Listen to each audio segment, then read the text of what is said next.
how good or how secure is your mobile phone at the checkpoint booth outside. And I think that'll be an exciting stuff. Well, we are all running behind the schedule, but having said that, I thought let's straight away go on to our first session because we have a lot of work to do. So the question remains, when I talk about cyber law and beyond, I think there are a couple of things that are straight away coming forward. I begin with this news from Dubai. Dubai is now thinking to find out how they will want to make artificial intelligence more ethical. So a lot of food for thought for Christoph. Now that this book on cyber ethics has come, different countries are waking up to the cyber ethical ramifications of artificial intelligence. AI will be in healthcare. It will be in every space possible. It's even going to be replacing accountants. Lawyers are practically very afraid of AI. I talked to some judges. Sitting Supreme Court judge says, I shudder to think of the time in the next few years when this AI software, which has already been developed in the US, will come in, will read all my judgments, and will predict how I'm likely to give a decision to my subsequent hearings. So these are some phenomenal times as we go forward. But when I look at my old friend Francis Gurry of the World Intellectual Property Organization, what he actually says sums up the moods of the time. AI systems will play an increasingly important role in IP administration of the future per se. Facebook has been in the news for the wrong reasons. First, Cambridge Analytica, and now this breach of so many millions of their records. And large number of those millions belong to our own very country. Of course, there's neither an apology nor there's a feeling of owing trust to the users whose data have been actually compromised. I think cyber attacks are coming galore. And we all need to wake up to this new ground reality as far as cyber law is concerned. Breaches, it's not just going to be one institution, one industry, one vertical. Everybody is exposed. See, there's an old saying that in the common bath, community bath, everybody is without clothes. And I think we all find ourselves stripped without clothes when we talk about security, because all of us are completely unsecure as we talk about. Let's look at this semantic report, which has identified a major cybersecurity breach in the defense contractor and even satellites. Can you believe it? A few months back, one satellite of one country was suddenly taken over by a state or a non-state actor.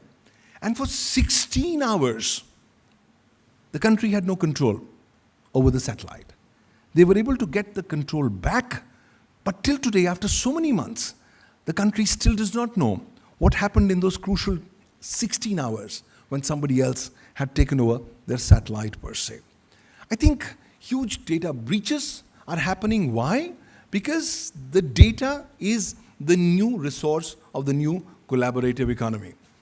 But this is a fabulous case where you find that a casino, entire database of the casino is compromised using a fish tank, because the fish tank's temperature is connected via the internet and controlled. And lo and behold, here are the hackers who are thinking miles ahead and doing this stuff. I think, when I hear about this, it looks like fairy tale. But I was woken up. One of our clients in the NCR region of Delhi, they're in artificial intelligence, and they got hacked. Why? Because they put their algorithms in a strong room, and the room has controlled temperature, AC connected to the internet, and lo and behold, the AC got hacked, and the attackers increased the temperature from 10 degrees to 35 degrees, wanting, obviously, that the entire algorithms should be potentially destroyed. They could not be destroyed because of alarms, but I think when I talk of the IoT, Secretary Sahani is absolutely correct. IoT is very fascinating, but it's disaster in the making. Why? Because so many IoT devices have already been hacked, and we are in for some serious trouble. We were talking to Dr. Tawhid from Bangladesh, and he'll be talking about how cybercrime is being handled in Bangladesh. But I think the Bangladesh bank heist, where so much of millions of dollars, $86 million, got actually siphoned off. And now Bangladesh is suing a Manila bank for its failure to stop the said exercise. When I took at the Apple by a hack, again, classical case. Panama Papers, a classical case of cybersecurity breaches per se. In Britain, the cryptocurrency Electronium, they got actually hit. Why? Because they had raised 30 million pounds, and the hackers attacked at that point of time and took away the cash. Equifax has been the United States' biggest cybersecurity breach ever since we began talking about cybersecurity. 140 million of the American credit cards got potentially hacked. Can we increase the voice, please? Well, when I look at this cost of cybercrime, I can tell you I don't believe this. They say $6 trillion will be the global cost of cybercrime by 2021. A student working in this space, I say no, this is inaccurate. The global cost is going to exceed far, far more. And you have to just wait and watch while this happens.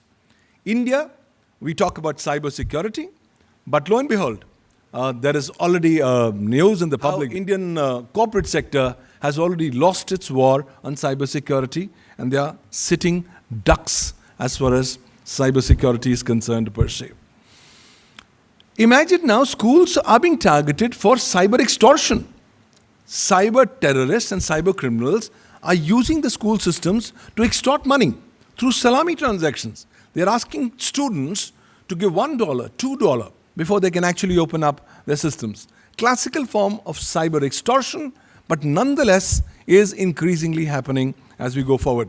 In Delhi, there was this guy who actually defrauded and fooled the Amazon system 166 times. And it was on the 167th time that he actually got caught. So luck sometimes runs out. But here's another Indian case of MobiKwik. They lost 19 crores of rupees, which is a huge stuff, 190 million Indian rupees by the case of forgery per se.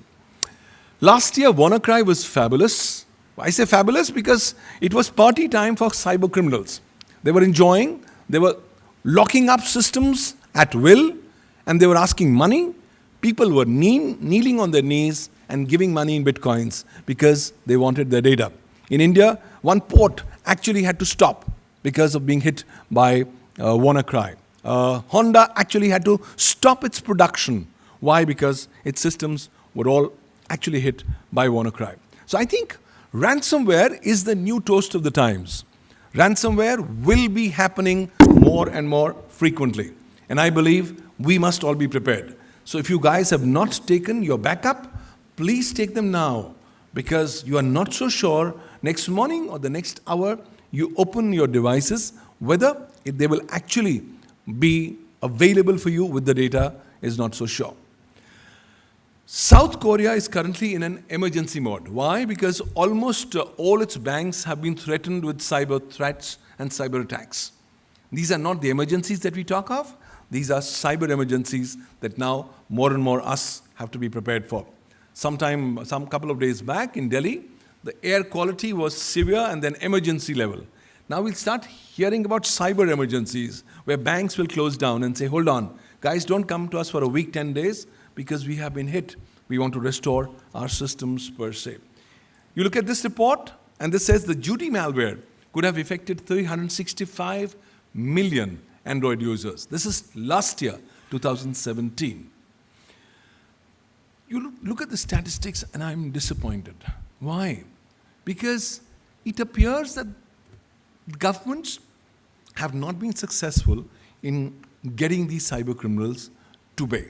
Consequently, these figures tell us that hackers are attacking computer systems, computer networks at will, and that, as per this University of Maryland source, they say one attack every 39 seconds. There's another survey in India which says on an average in every hour, Indian computer systems get attacked on an average by 10,000 attacks per hour. Now, which figures to believe? I don't know. But one thing is very clear. Cybercrime is the big scenario that's happening. Look at global trends and you find in every country, cyber criminals are now actually going ahead and doing their success parties. That's why South Carolina in the United States has come in as a breath of fresh air. They have now come up with a first insurance industry cybersecurity law. So like we are buying our medical insurance, we'll very soon start buying cyber insurance because my data is my most important stuff. You strip me of my data and I find myself completely useless. So more and more cyber insurance will be coming in. A couple of years back, Sony Pictures got hacked. The hack, according to some sources, got actually linked up to some elements in North Korea, but still today no final determination yet per se. No wonder NATO has said, well, cyber is the next domain of warfare. And I think we all need to be prepared. If you think the war is going to happen with your countries, you're mistaken. You and I are going to be the target of the war. And therefore, we will have to start protecting ourselves. You expect governments to protect you? Well, your expectation may be in a utopian world, but may not have much success at a practical lane. Why? Because everything is happening so quickly. Artificial intelligence is coming in a big way, so that's why the thrust of this conference of working towards a cyber-secure artificial intelligence ecosystem. But I think the cyber-security of artificial intelligence is already beginning to be breached. So what artificial intelligence are we talking about? I was talking to some clients and they were actually pondering on the fact, what's going to happen if the cyber criminals on the darknet start using these artificial intelligence services. These are services which are offered for consideration for targeting other corporates per se. So I expect cybercrime and artificial intelligence to go hand in hand. This is a great duo of friends.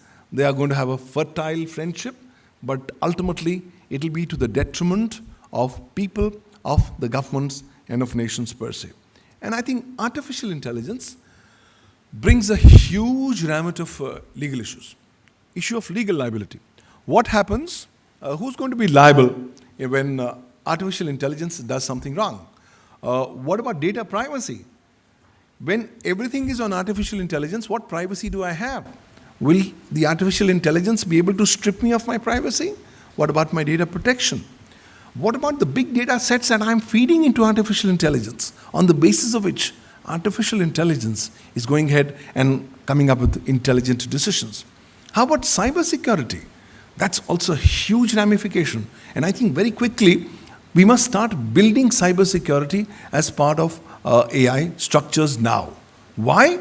If you don't build it, you are building a devastation bomb that's going to be used without your consent and often with undesirable results. And of course, cybercrime will continue to be there.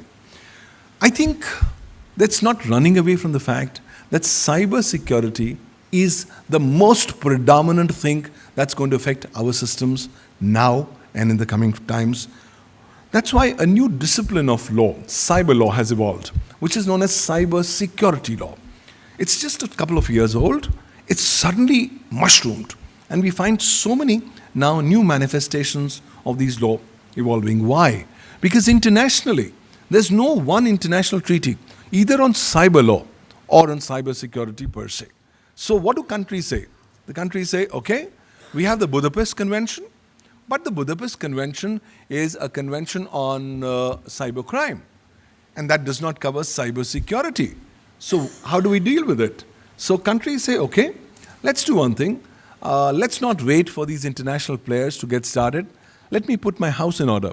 Let me start coming up with my own national laws in this regard. So different countries in the last 2 years have dramatically come up with distinctive cybersecurity laws per se. Well, I have been talking about the need for having in place an international convention on cyber law and cybersecurity from 2015. And I started saying that at the WSIS Forum in Geneva. And I believe that it's a long dream away. It's not going to happen tomorrow, in the next 5 or 10 years, much later. Why? States are now today not ready for this kind of a convention. Why?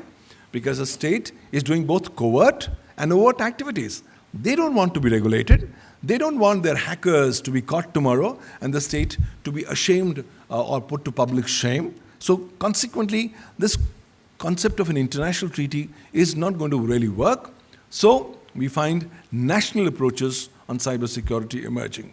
In the absence of an international framework, I'm not so sure how national approaches will help you address the issues pertaining to cyberspace as a global paradigm.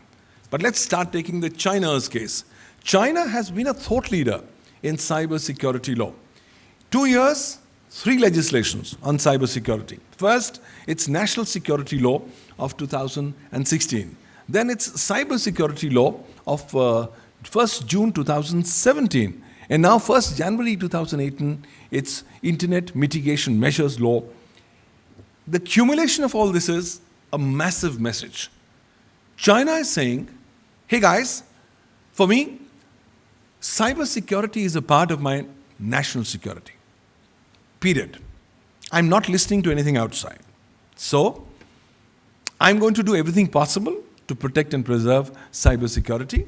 And they have included all kinds of cybersecurity breaches within the ambit of their national security. Then their cybersecurity law has specifically put in the rights, duties and obligations of various stakeholders. There's a dedicated department that's working in this space. And let me give you a sample. China says that the cyber sovereignty, of which cybersecurity is a part, extends to the entire boundaries of China, to the outer space, to deep sea waters, beds, to the Arctic and to the Antarctic. Hold on, what's happening?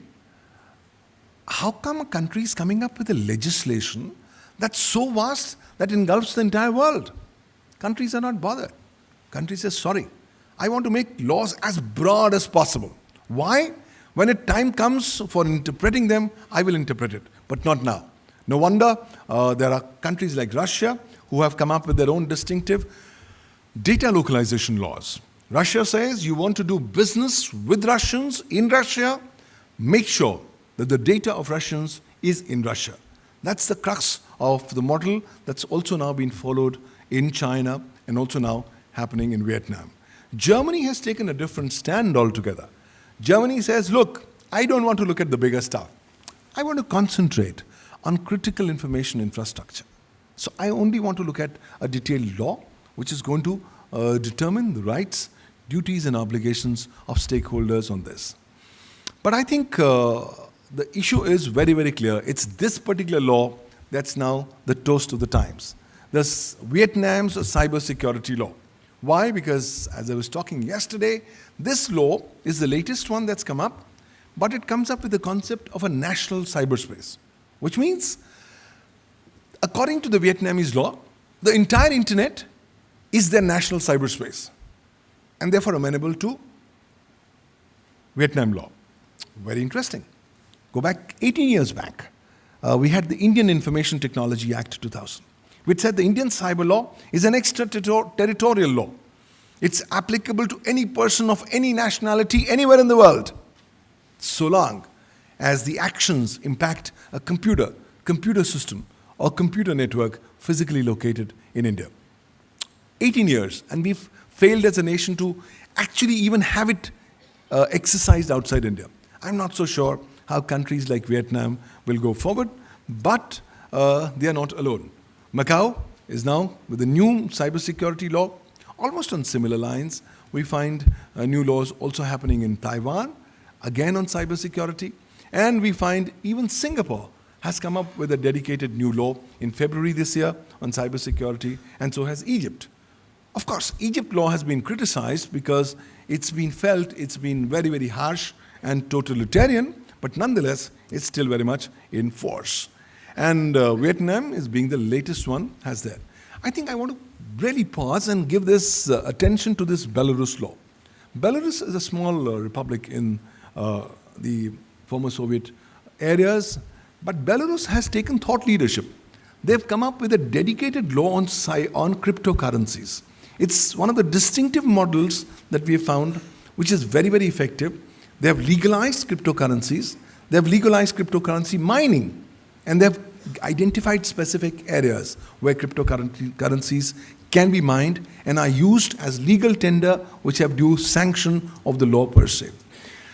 So, while all this is happening, countries are saying, okay, I'm not alone. Everybody is with me. Let me go for bilateral arrangements.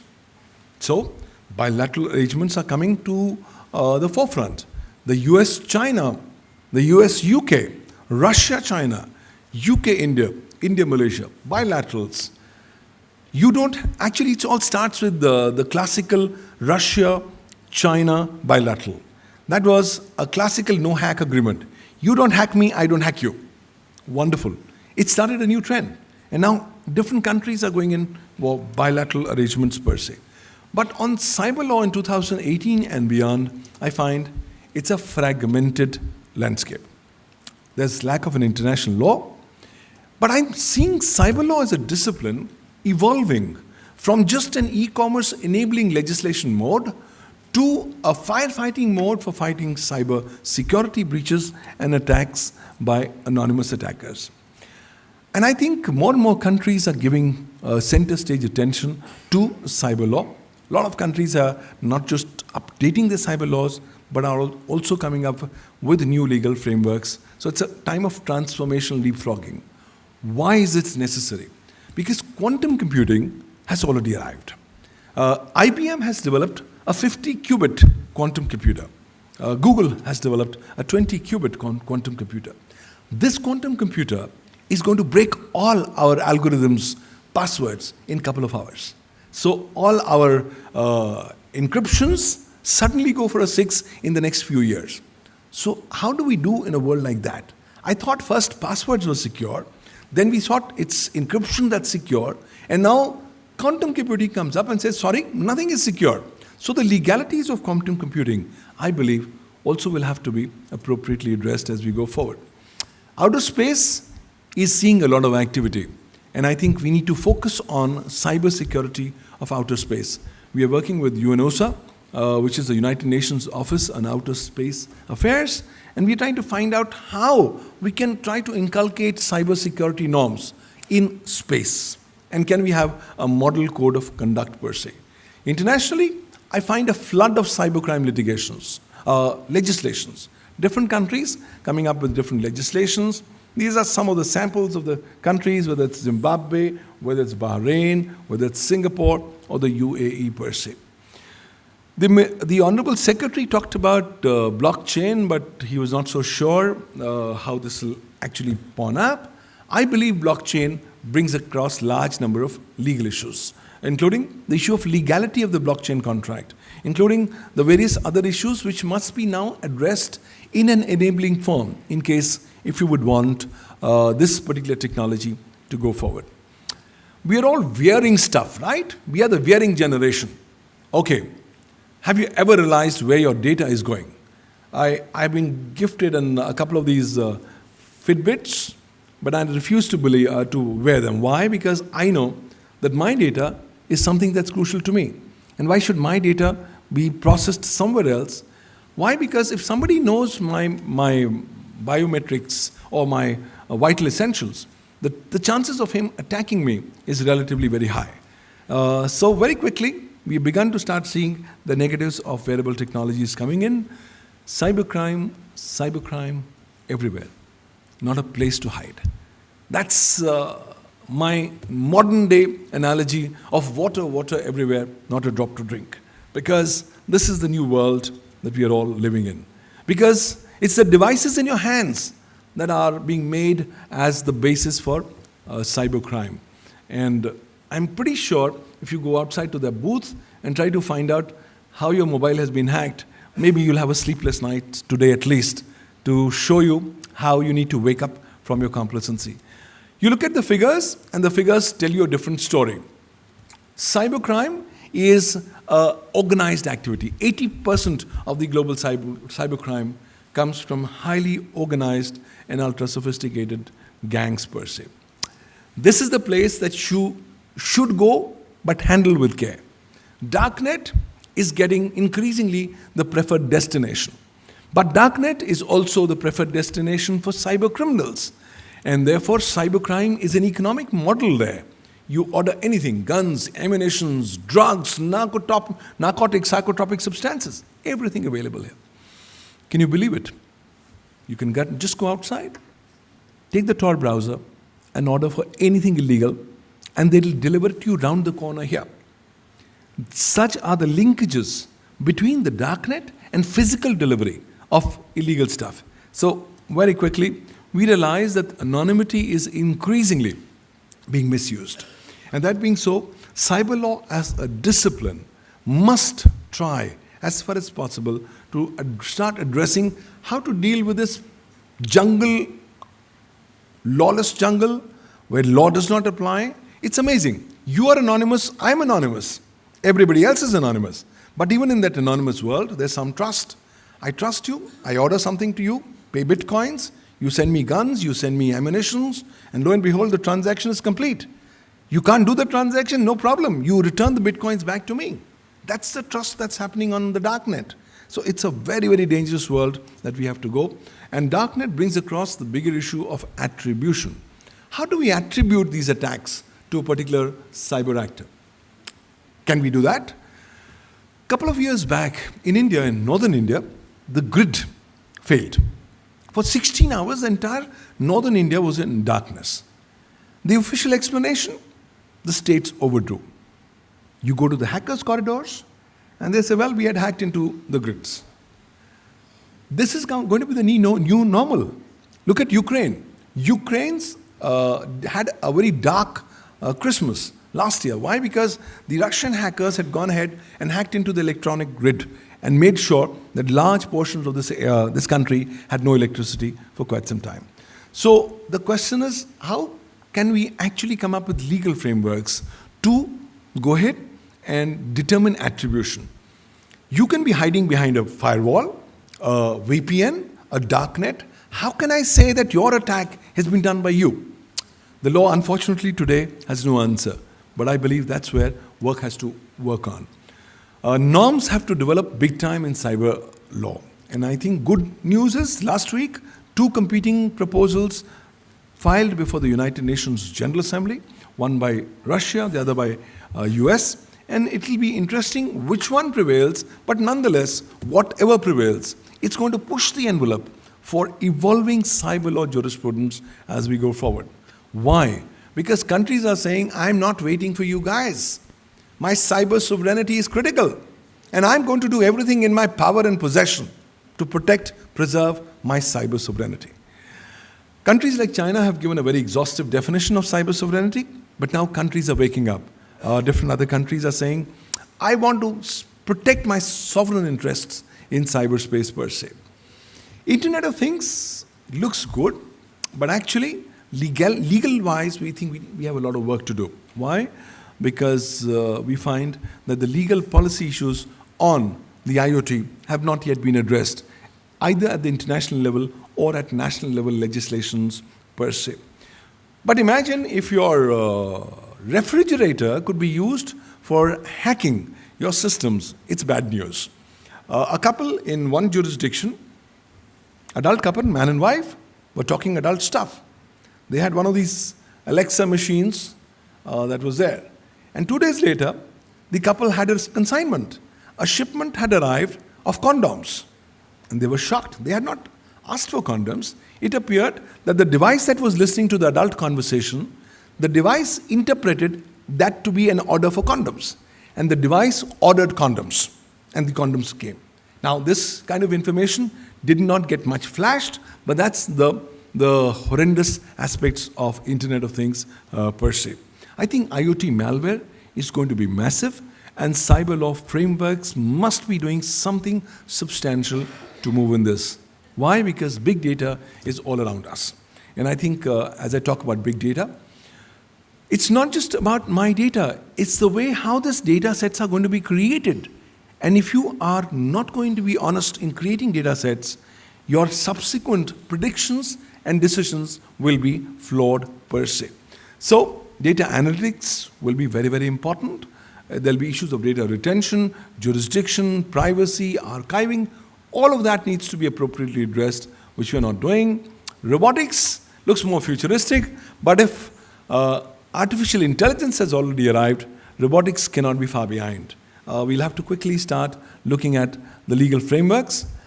This year, a watershed year, because we had the GDPR coming into effect, and countries did not understand the significance of the GDPR. Today, when a European citizen lands at a Delhi airport, the immigration department is required to be GDPR compliant. Why? Because they are handling with the Europeans' data. From the time he walks up, takes an Uber, to comes to his hotel, orders for his food, uses a mobile or uses a credit card, all these service providers down the line have to now come up with compliances on GDPR. There are concerns. This is effectively going to extraterritorial applicability. No fines have yet been awarded, but very quickly it should be interesting spaces to go forward, because if you can be fined 4% of your global annual turnover, I think it's a lot to worry for as far as GDPR is concerned. Driverless cars, they were fabulous. Everybody's imagination, and everything was hunky-dory till the first accident happened.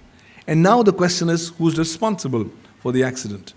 The car owner, the car manufacturer, or the coder who's put the code? Because this car is 70% code, source code per se. I think the issues pertaining to privacy and online liberties will have to be appropriately addressed as we go forward in cyberlaw jurisprudence. Countries will increasingly see the pushback. People will say, I don't want you to listen to my conversation. Yes, if I'm doing something illegal, catch me. But if I'm doing legitimate activities, stop interfering, poking your nose. And that's a message that's coming loud and clear. That's why the signals and the telegrams of the world have become far more predominant and popular per se. Fake news, ladies and gentlemen, is a big epidemic in India. Oxford says this will further grow by 2019. And today, you have to do nothing but just generate some fake news to demolish somebody's reputation. Of course, legal frameworks have to come up. Malaysia has come up with a new law on fake news per se. Cloud computing looks very, very nice. Everybody's on the cloud, but the legal realities have yet to warm up. I believe the jurisdiction issues on cloud computing will open up a Pandora's box that cyberlaw frameworks have not yet woken up to. Cryptocurrencies, ladies and gentlemen, will continue to drive our imagination, but will also continue to drive cybercrime, cyber terror, and cyber radicalization. And therefore, appropriately protecting them or regulating them would be a good idea. India, by the way, earlier this year, banned bitcoins. And what happened? 35,000 people, community, just migrated out of India, went to other jurisdictions like Singapore and Dubai. So other countries benefited by just a kind of a decision of banning a Bitcoin. We are now looking at how we can go ahead and start regulating cryptocurrencies per se. This is not story. Cyber terrorism is real. In the last 1 year, I've got 7 families visiting me for legal advice. Why? Their children have left home. They've gone to another country. They have put up photographs on their Facebook profiles. They've burnt their passports and they don't want to come back. And the families want the law to enable the children to come back. No law can actually enable you to come back if you're radicalized, and more so in the space of online stuff as well. That's why Talent Manual assumes more significance. This is the manual report 1.0 and then 2.0, which first talked about the rules of engagement internationally on cyber war, and number 2 on activities which are slightly below the ambit of cyber war per se. I think social media will continue to be the toast of the times, but it'll have to be effectively regulated as we go forward. Quick question. How many of you are not on WhatsApp? Please raise your hands. Sorry? I'm not on WhatsApp. I said, how many of you are not on WhatsApp? I don't see a single hand. Okay? Let me ask you a second question. Since all of you are on WhatsApp, how many of you have read the terms and conditions of WhatsApp? 1, 2, 3, 4, 5, 6. 6 hands in this audience. If you read the terms and conditions, ladies and gentlemen, I promise you, you will not use WhatsApp. Because WhatsApp says whatever you publish, audio, video, image, text, is public information. You have no privacy. You are the product that WhatsApp is selling. WhatsApp has slightly converted all of us into digital slaves. We have all, transformed ourselves into digital slaveries. We as slaves toil from morning till night, generating content. And it's players like WhatsApp that they tend to monetize on our kind of content. So I think this new revolution is great, but I think we as thinking netizens community need to increasingly look at how we must start preserving, restoring some information about ourselves as well, because jurisdiction will be a huge challenge as we go forward. Drones, currently banned in India, but now are going to be regulated. Imagine the drone walking in front of your, or just flying in front of your 7th floor apartment and capturing all your private moments and then putting it online. That's not fiction. That's ground reality cases that have happened. So regulation has to be important. 3D printing, ladies and gentlemen, will also be very important because 3D guns are now being printed openly, even including in countries like India. You can go and print a 3D gun, and that's far more effective than even any normal gun. And there's no regulation per se in this regard. So I think big data will continue to define our cyber law frameworks. In India, we have a cyber law, but of course, it's 18 years old, not much amended after 2008. The Indian Aadhaar ecosystem is already regulated, but I think it needs to be further updated per se. And finally, I believe intermediaries must be had a relook as we go forward. These are becoming big giants of today's times. And in case, if they're not appropriately regulated, they will become even more powerful than the sovereign nations and will start yielding much more influence per se. I think at the end of the day, cybersecurity will have to be the predominant factor as we go forward. I can just conclude by telling you one fundamental thought. Today is 2018, November 15th.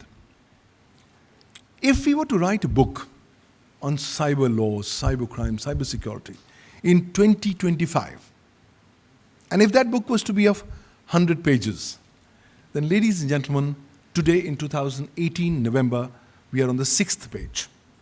94 pages have yet to be written in the next 5 or 6 years. That's the promise of cyber law as a jurisprudence. That's the way how things are going to actually be evolving very, very quickly. So we will have to constantly keep on thinking on our feet as we go forward. It's a new paradigm, and we all must be prepared, not only for our own selves, but also for our subsequent generation per se. I think it's a fabulous space. We are all out of time, but it's time for a quick tea break. And I want to tell you that we are having a tea outside, and after that, we will be beginning our sessions. Thanks to the inaugural going slightly beyond schedule, we will be reconvening at about 11:50 and starting our sessions. But the interministerial meeting is starting at 11:45 at the Bhabha Center. So this is the place where the plenary tracks will be held. In addition, you have 3 different venues. There is Tagore, which is for parallel track 1. Then there is Mirza Ghalib, which is for parallel track 2. And then there is Fazal, which is for parallel track 3. And for all the dignitaries who have come for the interministerial meeting, which begins at 11:45, we are all assembling at Bhabha. So ladies and gentlemen, I wish you very interesting deliberations, great networking, wonderful learning, and most significantly, all contributing to this evolving collaborative economy. Thank you, ladies and gentlemen.